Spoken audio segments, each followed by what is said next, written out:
Halo rekan-rekan tim pendamping keluarga TPK di seluruh Indonesia. Tugas mulia memanggil kita untuk menyukseskan program makan bergizi gratis bagi ibu hamil, ibu menyusui, dan balita non-PAUD yang belum memasuki usia sekolah. Berikut adalah panduan rutinitas kader dan tim pendamping keluarga dari Senin sampai Sabtu. Langkah pertama, pastikan data sasaran di wilayah Anda sudah tepat ya. Cek kembali nama dan alamatnya agar bantuan kita tepat sasaran.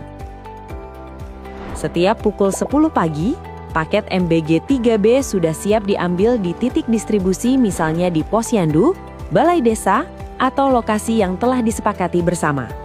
Jadi nggak perlu jauh-jauh ke dapur SPPG.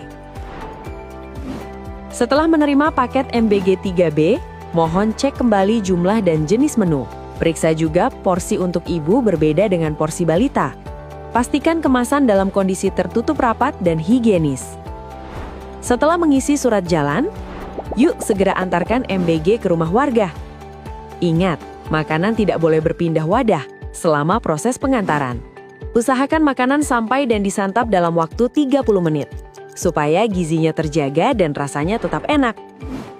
Tugas kita bukan cuma mengantar, tapi juga mendampingi. Pastikan makanannya benar-benar dimakan oleh si ibu atau balita ya, jangan sampai pindah tangan ke anggota keluarga lain. Jika ada sasaran yang menolak, kita harus bisa memberi motivasi dan edukasi pentingnya MBG 3B untuk memenuhi kebutuhan gizi. Selesai melakukan pengantaran, jangan lupa melakukan dokumentasi berupa foto, dan melaporkan kegiatan kepada penyuluh KB atau PLKB dan kepala SPPG. Data ini penting sekali sebagai bukti kinerja Anda dan syarat pencairan insentif, sekaligus menjadi verifikasi dan validasi data sasaran. Jangan lupa, minimal sebulan sekali kita adakan makan bersama di posyandu. Ini kesempatan emas kita untuk memberikan edukasi gizi yang tepat secara langsung kepada ibu hamil, ibu menyusui, dan balita non-PAUD. Selamat bekerja kepada rekan-rekan kader pendamping di seluruh Indonesia.